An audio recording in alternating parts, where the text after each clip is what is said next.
Breaking news 6 నెలల్లో మీ శాఖల పురోగతిపై మీరు రిపోర్ట్ ఇస్తారా లేక మీ రిపోర్ట్లు నన్నే ఇవ్వమంటారా? ఇప్పటికే చాలా సార్లు అడిగా, అయినా మార్పు అయితే రాలేదు. పనితీరు మార్చుకోకపోతే చర్యలు తప్పవు. ఇవి నిన్న కేబినెట్ మీటింగ్లో మంత్రులపై సీఎం చంద్రబాబు చేసిన వ్యాఖ్యలు.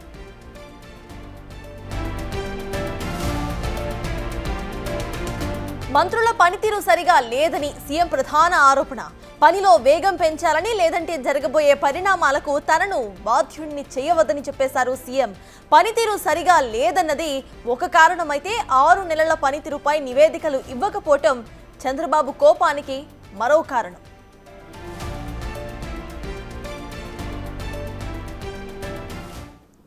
రైట్, మొత్తానికి ఇదే అంశంపై పూర్తి డీటెయిల్స్ మా ప్రతినిధి శివ అమరావతి నుండి లైవ్ లో అందించడానికి సిద్ధంగా ఉన్నారు. శివ, చెప్పండి, నిన్న కేబినెట్ మీటింగ్ లో సీఎం కాస్త కోపంగా ఉన్నట్టుగా తెలుస్తోంది. ఇటు రిపోర్ట్స్ 6 నెలల ప్రోగ్రెస్ రిపోర్ట్స్ గురించి కూడా ఆయన మాట్లాడినట్టు తెలుస్తోంది. అసలు అప్డేట్స్ ఏంటి? మొత్తం మీద చూసుకుంటే ఒకవైపు ప్రభుత్వం, మరొక వైపు పాలన, ఇంకొక వైపు పార్టీ, ఈ మూడింటిని సైమల్టేనియస్గా నడుపుతున్న ప్రస్తుతం చంద్రబాబు నాయుడు ఇటు మూడింటిని కూడా సైమల్టేనియస్గా నడుపుతూ ఉన్నాడు. అయితే కూటమి ప్రభుత్వం ఏర్పడి 6 నెలలు పూర్తి చేసుకొని 7వ నెలలోకి అడుగుపెట్టిన పరిస్థితి కనిపించింది. అంటే దాదాపుగా 6 నెలల కాలంగా మంత్రుల ప్రోగ్రెస్ రిపోర్ట్ ఇవ్వాలని చెప్పి గత నెల 18వ తేదీన జరిగిన కేబినెట్ భేటీలో సీఎం చంద్రబాబు ఆదేశాలు జారీ చేశారు. కేవలం 24 మంది మంత్రులకి చంద్రబాబును తీసేస్తే 24 మంది మంత్రులలో ముగ్గురు సంధ్యారాణి, నిమ్మల రామనాయుడు, కొండపల్లి శ్రీనివాస్ మాత్రమే వారి శాఖలకు సంబంధించిన నివేదికను చంద్రబాబుకు అందజేయడం జరిగింది. మిగిలిన 21 కూడా ఆ నివేదికను ఇవ్వలేదు. 3 సార్లు అడిగినా కానీ వారి నుంచి చలనం రాలేదు. దీంట్లో డిప్యూటీ సీఎం పవన్ కళ్యాణ్, చంద్రబాబు నాయుడు తనయుడు, తెలుగుదేశం పార్టీ జాతీయ ప్రధాన కార్యదర్శి మంత్రి లోకేష్ కూడా దీంట్లోనే ఉన్న పరిస్థితి కనిపిస్తూ ఉంది. కానీ మిగిలిన 21 మంది మాత్రం నివేదిక ఇవ్వట్లేదు.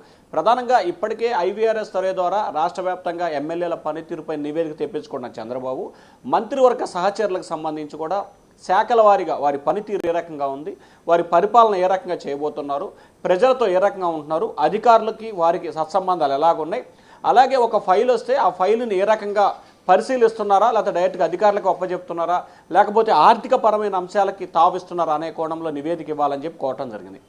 మరొక వైపు సచివాలయానికి సంబంధించి మొత్తం 6 బ్లాకులు ఉంటే 1-6 ముఖ్యమంత్రికి అసెంబ్లీకి కేటాయిస్తే మిగిలిన 4 బ్లాకులో మంత్రులందరూ ఉంటున్నారు. సో ఈ మంత్రుల శాఖల సేసీలకు సంబంధించి పలువురు అధికారులపై అవినీతి ఆరోపణలు, అలాగే సిబ్బంది దురుసుగా ప్రవర్తించడం, ప్రజలు ఎవరైతే అర్జీలు ఇవ్వడానికి వస్తే వారి పట్ల నిర్లక్ష్యంగా ఇట్లా తదితర అంశాలకు సంబంధించి ఫిర్యాదు రావడం జరిగింది. దానిలో భాగంగానే గత వారం రోజుల కాలంగా ఇంటెలిజెన్స్ అధికారులు మంత్రుల శాఖలకు సంబంధించిన సిబ్బంది తీరుపై కూడా విచారణ చేపడుతున్న పరిస్థితి కనిపిస్తోంది. సో ఇప్పటికే తాను 2 సార్లు హెచ్చరికలు జారీ చేశాను, మరొకసారి ఆ పరిస్థితి తెచ్చుకోవద్దు, తానే డైరెక్ట్గా పరిశీలించి నివేదికిస్తే మీరు ఇబ్బందులు పాలవుతారు, దయచేసి మీ పనితీరును మార్చుకోండి, వచ్చే క్యాబినెట్ అంటే ఈ నెల 17 కానీ 18 కానీ ఏపీ క్యాబినెట్ మరొకసారి జరుగుతుంది, ఆ రోజు కల్లా మీ నివేదికని అందజేయాలని చెప్పి చంద్రబాబు హెచ్చరికలు జారీ చేశారు. ఒకవేళ ఇవ్వకపోతే తర్వాత జరిగే ఎటువంటి పరిణామాలకైనా తాను మాత్రం బాధ్యుడు కాదని చెప్పి స్పష్టమైన హెచ్చరిక అయితే చంద్రబాబు అధికారులకి చేశారు. మరి చూడాలి, మంత్రులు ఇప్పటికైనా మారి వారి శాఖలకు సంబంధించిన నివేదికలు ఇస్తారా, లేకపోతే చంద్రబాబు చెప్తాడు మనం వింటాంలే అని చెప్పి వదిలేస్తారా అనే దానికి సంబంధించి కొంత ఉత్కంఠ కొనసాగుతూ ఉంది. కానీ నివేదికలకు సంబంధించి మాత్రం చంద్రబాబు చాలా సీరియస్గా ఉన్నారు. ఇప్పటికే ఆయన వ్యక్తిగత సిబ్బంది, ఇంటెలిజెన్స్ వర్గాలు, ప్రభుత్వ నిఘా వర్గాల నుంచి 3 వర్గాల నుంచి కూడా మంత్రుల పనితీరు, వారి శాఖలో జరుగుతున్న విధానాలు, వారి పేషీలో జరుగుతున్న సంబంధించి సమగ్రమైన నివేదికని చంద్రబాబు తెప్పించుకున్నారు. మంత్రులు ఇచ్చిన తర్వాత వాటిని పరిశీలించి ఒక్కొక్కరికి హెచ్చరికలు చేయడమా, సూచనలు చేయడమా, లేకపోతే ఇట్లా కానీ కొనసాగితే నెక్స్ట్ క్యాబినెట్ మార్పులు చేర్పులు జరిగే అవకాశం ఉంటామా అనే దానికి సంబంధించి కూడా చంద్రబాబు త్వరలోనే రేపు క్యాబినెట్ భేటీ తర్వాత స్పష్టమైన ఆదేశాలు అయితే లేదా స్పష్టమైన సందేశాన్ని ఇచ్చే అవకాశాలు అయితే కనిపిస్తూ ఉన్నాయి. సత్తాస్. Right, thank you Shiva.